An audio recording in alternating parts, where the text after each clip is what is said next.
Hello mwana Afrika, uko na mimi Violet, na leo nilikuwa na safari ndefu sana, lakini tusiende mbali zaidi. Kama unavyoniona bana, nina wasiwasi fulani. Kuna mavazi fulani ambayo nimeyavaa hapa na inawezekana nikawa ni mavazi mageni kwenye macho yako.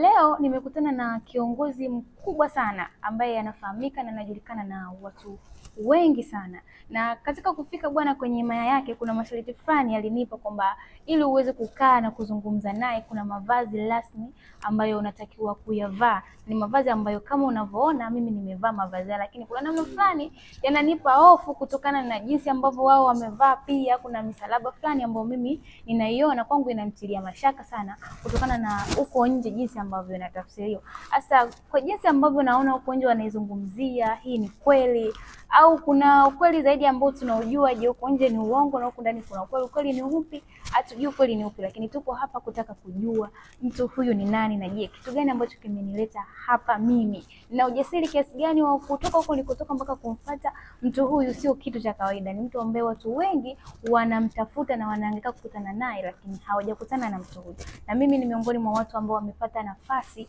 ya kukutana na mtu huyu. Je, unataka kujua mtu huyu ni nani? Niko na Grandmaster Shua, ni kiongozi wa fikra na ukombozi wa mwana Afrika, na watu wengi sana hapa Afrika wanamfahamu. So tutaenda pia tumuulize kwa nini amenivalisha haya mavazi, watu waweze kujua sababu ni nini mpaka yeye amenivalisha haya mavazi, kwa nini yeye anajiita kiongozi na ni mkombozi wa wana Afrika. Ataenda kutuelezea haya yote. Grandmaster, mimi ni miongoni mwa mabinti ambao wanatamani kujua vitu vingi sana kutoka kwako kutokana na jinsi ambavyo nimekuwa nikikuona huko mitandaoni na nilivyokuja hapa kutokana na mazingira ambayo nimeyakuta, masharti ambayo umenipa ya kuvaa haya mavazi. Ningependa kwanza kujua kwa nini umenivalisha haya mavazi. Jambo la kwanza nilipokuita kufika kwangu, wewe kufika hapa na kuvalisha hayo mavazi, na kuvalisha mavazi ni kukurudishia heshima ya maisha yako ya kale, ya mababu zako na ndugu zako. Kwa kuvalisha mavazi haya, cha kwanza ni kuleta civilization ya wewe na uzao wako uliopita, ustaarabu wa mababu zako.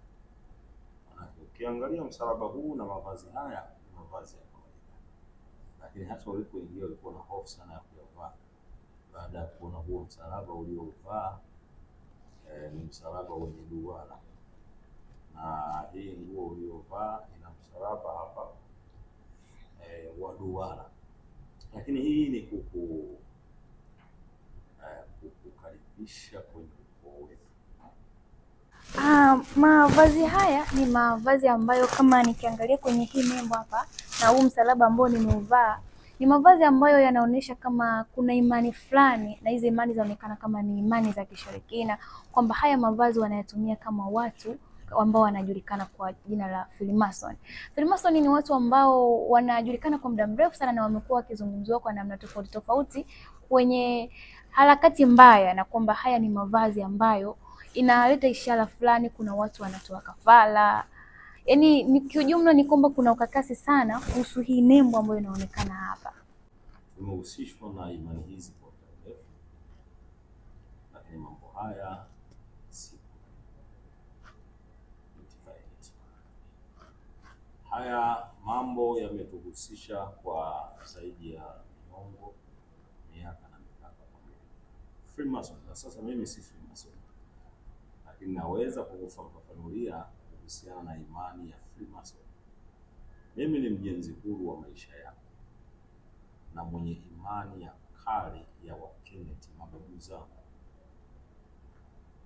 Lakini pia naweza kukueleza about Freemason kwa baadaye, ambapo tutakuja kupata nafasi. Najua unauliza maswali machache kuhusiana na Illuminati na alama hizi na ujenzi wa watu wa Freemason na imani zilizofichwa. Sasa cha kwanza, karibu, na nitakaribisha kwa kila aina ya swali ambalo unaweza kuniuliza na nitakujibu hapa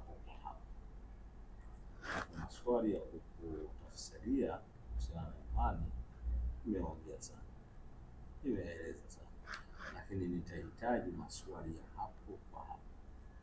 Chochote unachoweza kuuliza, chochote ambacho unaweza kutaka kufahamu kutoka kwangu mimi, Mkombozi wa Fikra, na uwezo wa kueleza. Chochote ambacho utahitaji kukijua na uwezo wa kueleza kwa namna ambavyo nakijua. Cha kwanza ni kutoa hofu, kwa sababu tangu ulipoingia hapo umeingia na hofu. Hata ulipoambiwa na Naiglos wangu kwamba uvue nguo, sio uvue nguo zako, lakini uvae nguo juu ya nguo ambazo zitakuonyesha ukombozi wako wa kwanza, ili uingie kuzungumza na mimi ukiwa na hofu. Lakini pia ulipoambiwa uvae nguo ya msalaba na uvae ule msalaba wa haki wa asante ama tumbo la mama, pia ulikuwa na wasiwasi. Sasa kwanza uondoe wasiwasi, kwa sababu kuna mambo yamewaficha watu weusi. Watu weusi wamefichwa, lakini si kufichwa tu, watu weusi wametishwa na watu wengi sana. Sasa leo nikiwa kwenye hii throne chair, kiti changu cha enzi cha mababu zangu, nitakuja kueleza ukweli wa mambo. Mimi na wewe tukiwa sapo kwa bako pamoja. Sawa, shukrani sana. Kama unavyoona bwana, bado tunaendelea kuweza kujua mengi zaidi kutoka kwa Grand Master Shua. Usiondoke.